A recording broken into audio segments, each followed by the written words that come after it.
October 12th, 1997. A small plane crashes into Monterey Bay. The pilot dead on impact.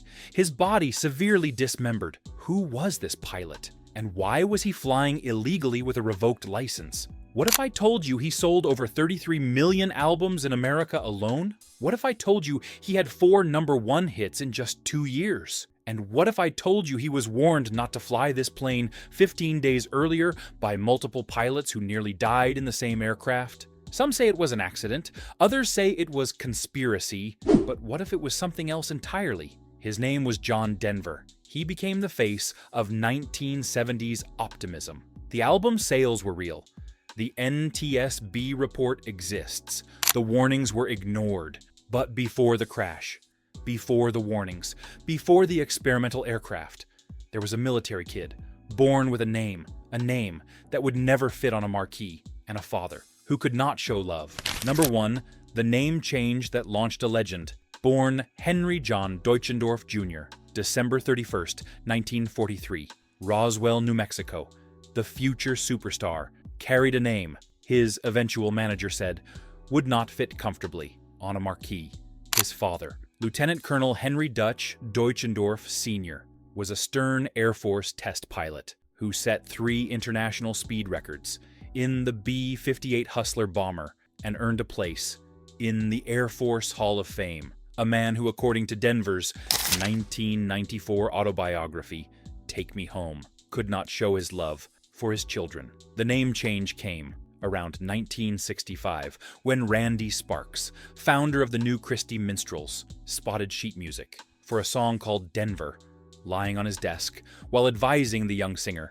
Denver initially very adamantly wanted to keep his family name, but reluctantly agreed to rename himself after the capital of Colorado, his favorite state. The irony, the difficult father, who couldn't show affection, would later teach his son to fly in the mid-1970s, leading to their reconciliation. They co-hosted the award-winning 1980 TV special, The Higher We Fly, The History of Flight. Together, that same passion for aviation would eventually kill his son. But before the crash, there was a ski lift, 10 minutes, and the most romantic song of the decade that ended in divorce and a chainsaw. Number 2, 10-minute sigh lift song, Chainsaw Divorce. Annie's song was written in exactly 10.5 minutes on the Ajax chairlift on Aspen Mountain. January 1973, Denver described the moment in his autobiography. All of these things filled up my senses, and when I said this to myself, unbidden images came, one after the other. All of the pictures merged, and I was left with Annie. The song hit number 1 on the Billboard Hot 100 for 2 weeks in July 1974 and became his only major UK number 1 hit. One of the most romantic songs ever recorded. The brutal irony. Annie Martell asked for divorce on their 15th wedding anniversary in 1982 during property disputes. Denver's temper turned violent. He nearly choked Annie during one confrontation and, in a symbolic rage, cut their marital bed in half with a chainsaw. The woman who inspired millions to feel. You fill up my senses. Never remarried, now 79, and still living in Aspen.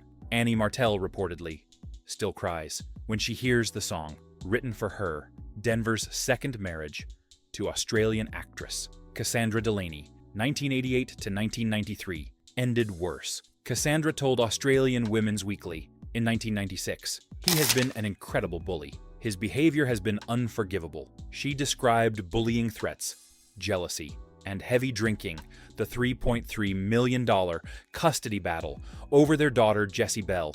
Remarkably, Denver's only biological child, conceived after he'd been told he was sterile, ended with Cassandra winning custody. But the violent alcoholic who cut his bed in half with a chainsaw had been something else.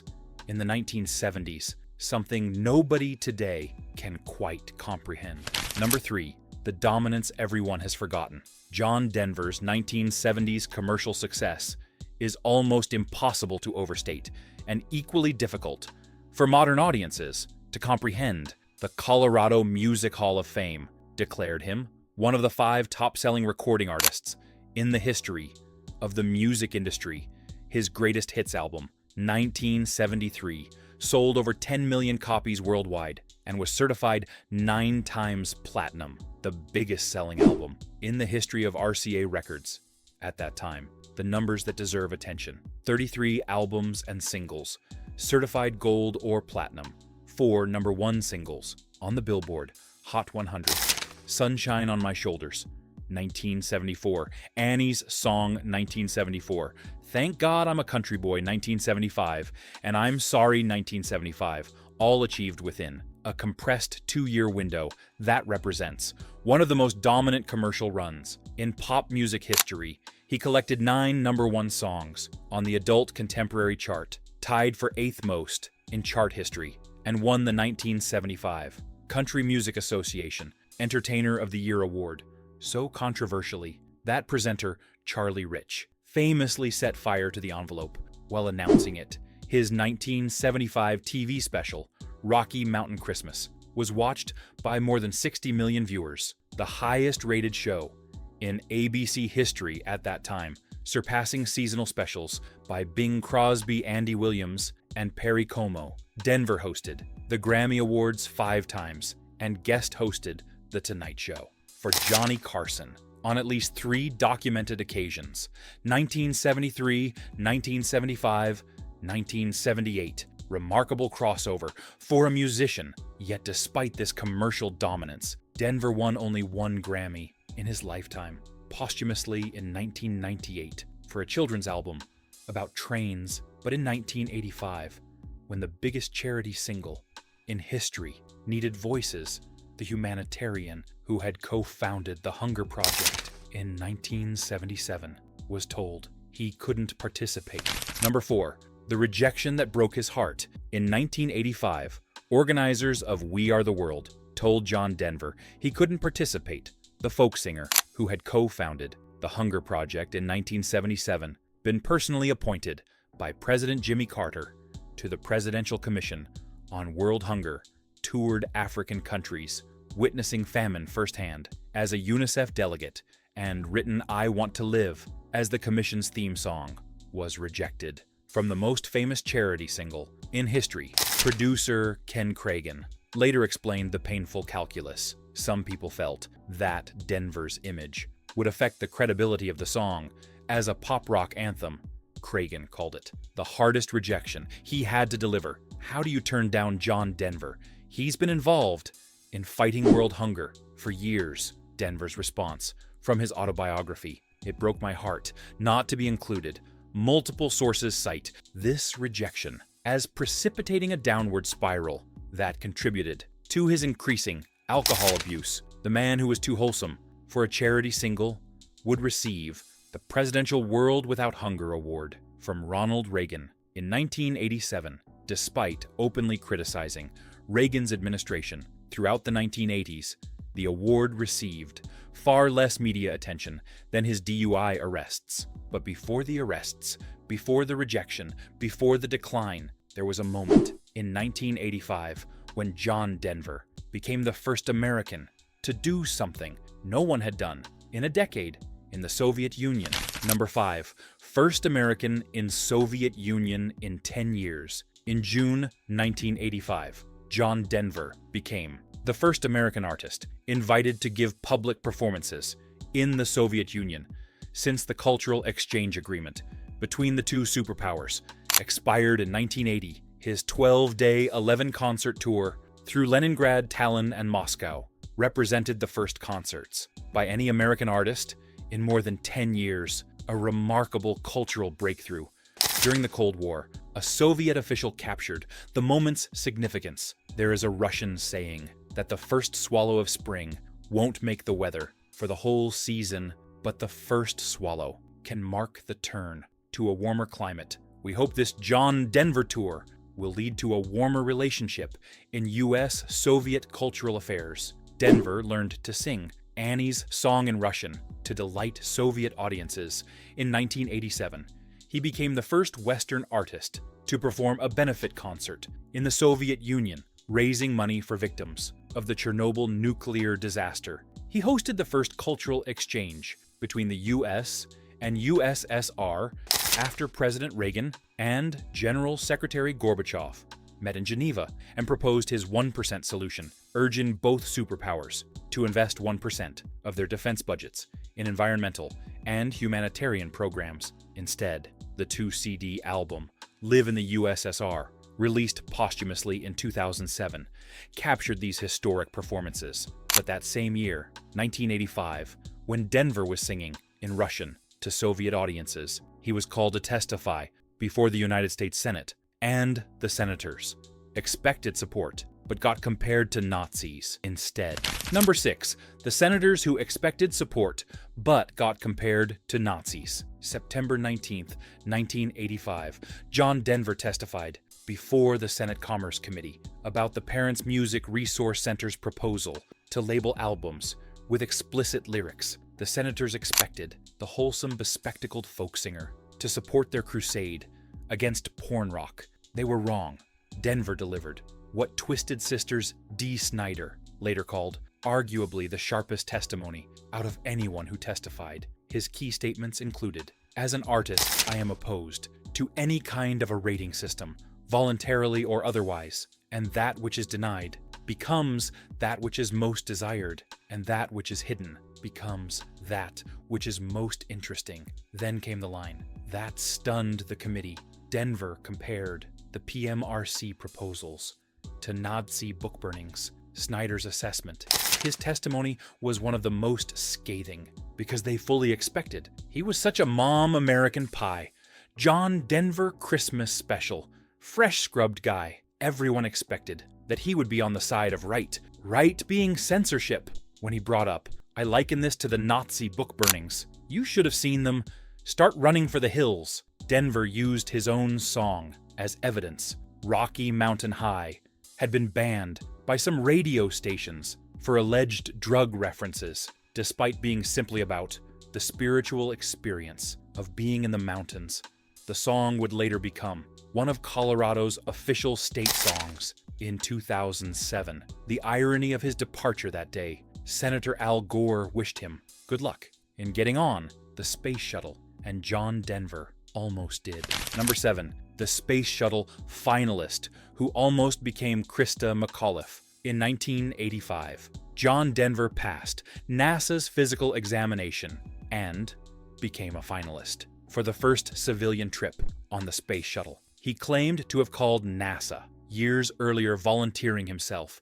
"You have to do something that connects people with our space effort. You can do that by sending a private citizen up in space, and I volunteer." Other celebrity applicants included Walter Cronkite, Geraldo Rivera, Tom Wolfe, and Malcolm Forbes. NASA even considered Big Bird before determining he was too tall. At 8 feet, President Reagan intervened, directing NASA to select a teacher instead. Christa McAuliffe was chosen from 10,000 applicants on January 28, 1986.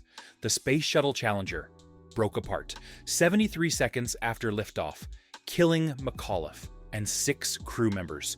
Denver wrote and dedicated the song "Flying for Me" to all astronauts. After the disaster, he never gave up the dream. After failing to join NASA missions, Denver entered discussions with the Soviet space program about purchasing a flight to the Mir space station for as much as $20 million. His biographer, John Collis, reported, Denver wanted to sing down to the world from orbit. Some NASA astronauts were reportedly hostile to Denver's Soviet negotiations, comparing them to Jane Fonda's controversial Hanoi visit. NASA awarded him the Exceptional Public Service Medal in 1985 for helping to increase awareness of space exploration by the peoples of the world. But Denver's aviation obsession ran deeper than space. It ran so deep that even multiple DUI arrests and a revoked pilot's license couldn't keep him from flying. Number 8. The DUI arrests that revealed the man behind the image. August 21st, 1993. Just after midnight, in Aspen, Colorado, John Denver was arrested for drunk driving. An officer observed his 1963 Porsche driving erratically Denver claimed. He'd had 2 glasses of wine with dinner. His blood alcohol level measured 0.14, 40% above Colorado's legal limit of 0.10. He pleaded guilty to a lesser charge of driving while ability was impaired and received a $50 fine plus 28 hours of public service, which included singing at a benefit concert exactly 1 year later, in August 1994. While still on probation, Denver crashed his Porsche into a tree near his Aspen home. The second DUI case became tangled in double jeopardy arguments and resulted in a hung jury in July 1997. Prosecutors planned to reopen the case, but Denver died. 3 months later, the FAA consequences proved more severe than the courts. Following the DUI convictions, the FAA directed Denver to abstain completely from alcohol to continue flying. His doctors report that Denver averages 2 to 4 drinks of either wine or beer per week when he's traveling, violated this requirement. On November 6, 1996, the FAA sent a certified letter declaring Denver medically disqualified from operating aircraft. The letter was returned unclaimed. A second order to surrender his certificate on March 25, 1997, went unappealed at the time of his fatal crash on October 12, 1997. John Denver was flying illegally with an invalid medical certificate, yet the autopsy toxicology was clear. No alcohol or drugs in his system. Witnesses confirmed he had refused alcoholic beverages. Before the flight, the wholesome image had been a lie, but the final flight was sober, and the plane he was flying was one he'd been warned about 15 days earlier.